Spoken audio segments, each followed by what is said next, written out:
keluar dari rumah, jangan tidak berdoa, jangan mengandalkan usaha kita. Usaha kita nggak bisa datang rezeki. Yang datang rezeki Allah Subhanahu Wa Taala. Keluar dari rumah, baca doa, Bismillah ya Rob, saya mau keluar nyari nafkah buat anak istri saya. Walaupun kita kerjanya di toko, gajinya harian, tetap doa. Karena bisa jadi hari itu kau tidak dapat rezeki kalau Allah nggak mau. Keluar ke tempat kerjamu kobongan, selesai. Bukan hanya dapat gaji, besok tidak kerja lagi. Makanya manfaatnya kita berdoa supaya Allah terus mendawamkan, memberikan rezekinya kepada kita. Jadi rezeki ini datang bukan karena usaha kita. Perang Badar tadi yang jumlahnya umat Islam 314 orang, sama Allah diturunkan para malaikat untuk bantu umat Islam. Tapi bukan karena adanya malaikat umat Islam menang, tidak, karena kemenangan dijanjikan sama Allah. Allah mau umat Islam menang, ada nggak ada malaikat menang. Allah turunkan malaikat hanya untuk menenangkan hatinya umat Islam supaya tenang. Orang itu kan kadang tetap mikir tuh, wong 314 orang masa bisa menang ngelawan 1000. Tapi dikasih tahu sama Rasulullah nih loh, malaikatnya Allah turun secara bergilir mau bantu umat Islam. Oh, kalau dibantu malaikat ya wes tenang. Jadi tujuannya Allah ini menurunkan malaikat untuk membuat hatinya umat Islam tenang. Kalian ini dibantu sama malaikatnya Allah walaupun jumlah kalian sedikit. Tapi bukan berarti kemenangan itu karena adanya malaikat, tidak, karena Allah menghendaki mereka menang. Kita dapat rezeki bukan karena upaya kita, bukan karena kerja kita. Keluarnya kita dari rumah itu hanya asbab, karena Allah tidak mengeluarkan rezeki langsung dijatuhkan ke rumah kita. Asbab, kita layaknya manusia, ada ikhtiarnya, ada sebabnya untuk mengambil rezeki, ada skenarionya lah supaya keluar dari rumah ngambil rezekinya kita di luar rumah, kemudian dibawa pulang. Tapi bukan berarti ikhtiar kita dan asbab yang kita lakukan itu yang datang rezeki, tidak. Ada orang yang nggak pakai asbab, nggak pakai ikhtiar, duduk di rumah rezeki datang kok. Kita pernah Pak, suatu hari pasti sering kita, bukan pernah, sering kita duduk di rumah nggak pakai kerja, nggak nyari makan, ada orang datang mencari berkat, ya kan?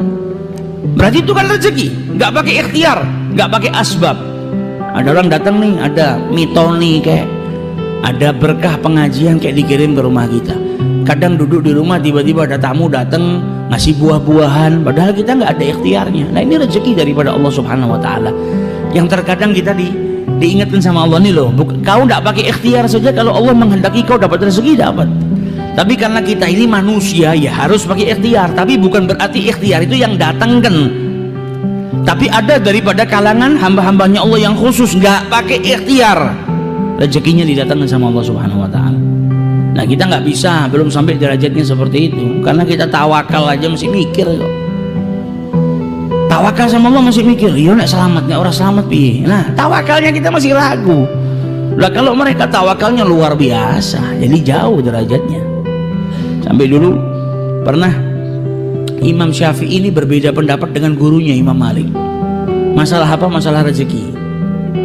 Dalam hadisnya Rasulullah dikatakan, lau annakum tawakkaltum 'alallahi haqqa tawakkulihi, kalau kalian ini benar-benar bertawakal kepada Allah dengan sebaik-baik tawakal, la razaqakum kama yarzuqut thair, kalian pasti akan diberikan rezeki oleh Allah Subhanahu Wa Taala sebagaimana Allah memberikan rezeki kepada burung.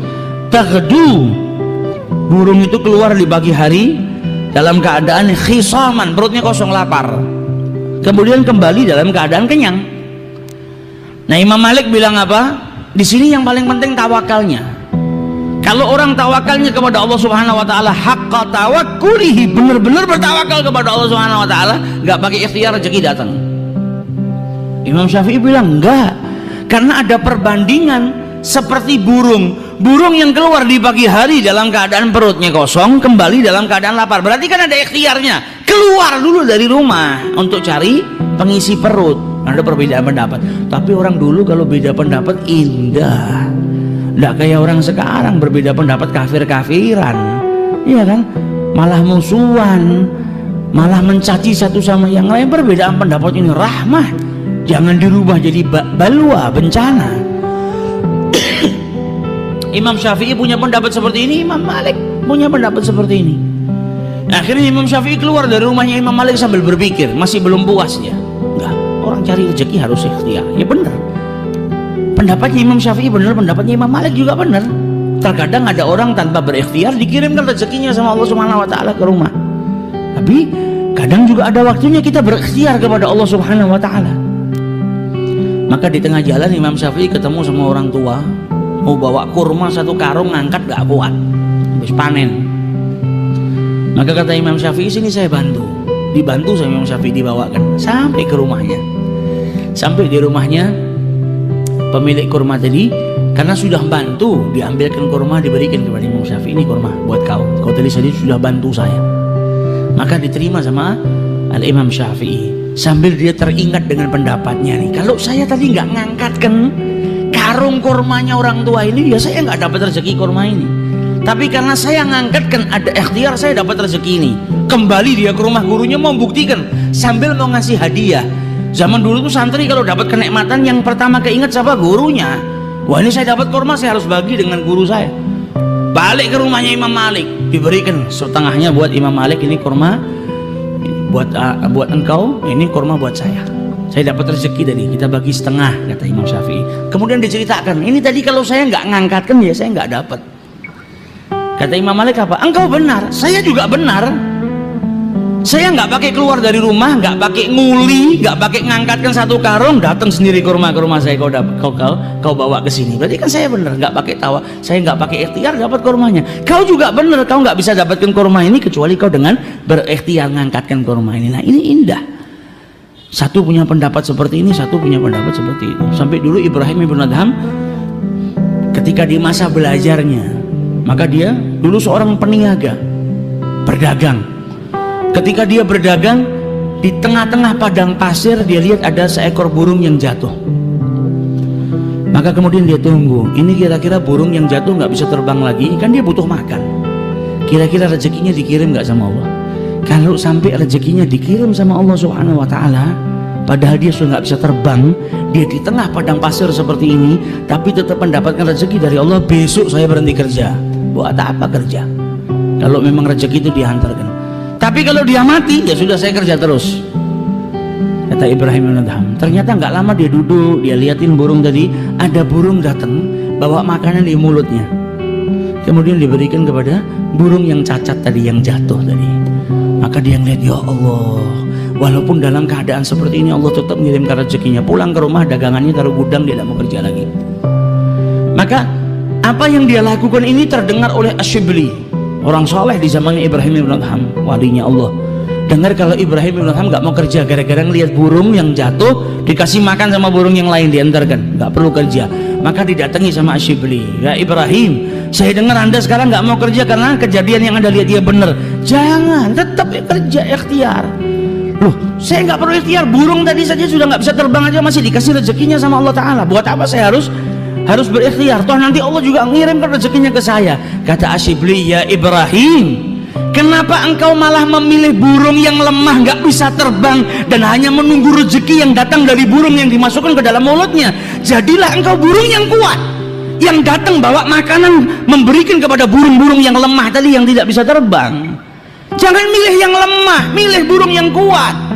Jadilah engkau saudagar yang kaya, yang bisa membantu saudara-saudaramu yang lemah. Nah, ini yang diajarkan oleh Asyibli. Jadi ya yang seperti itu memang ada, tapi jangan kita milih yang lemah. Jangan milih jadi burung yang patah sayapnya nunggu makanan dari orang, tapi jadilah burung yang bisa terbang kemana-mana mencari rezeki, dan kau berikan kepada saudara-saudaramu yang tidak mampu. Nah, ini yang dia mau. Lebih baik kita menjadi burung yang kuat tadi, bisa membantu saudara-saudara kita, daripada menjadi burung yang lemah. Jadi tawakal dan juga ikhtiar. Nah, kalau para wali-walinya Allah, kita nggak sampai derajat ke sana. Zikir stino status toh, mau nggak keluar rumah rezeki datang, nggak ada. Yang nggak datang akhirnya omelan istri kita. Jadi lanang nang omah tok ora tau metu. Akhirnya sarapan kita omelan, makan siang kita omelan. Kayak orang yang dulu datang ke kiai ngeluh, "Kiai, saya tahu tuh salam itu khutbah Jumat itu kan seminggu sekali. Lah kok istri saya tiap pagi sampai malam khutbah terus, nggak pernah berhenti. Lah kui salahmu. Lah kamu yang nggak didik istrimu, kamu yang nggak nyari nafkah, ya akhirnya mulai dari pagi sampai malam khutbah Jumat istrimu." Nah, kalau kita nggak ikhtiar, yang ada gitu, sarapan kita diomeli bojo, makan siang kita diomeli bojo.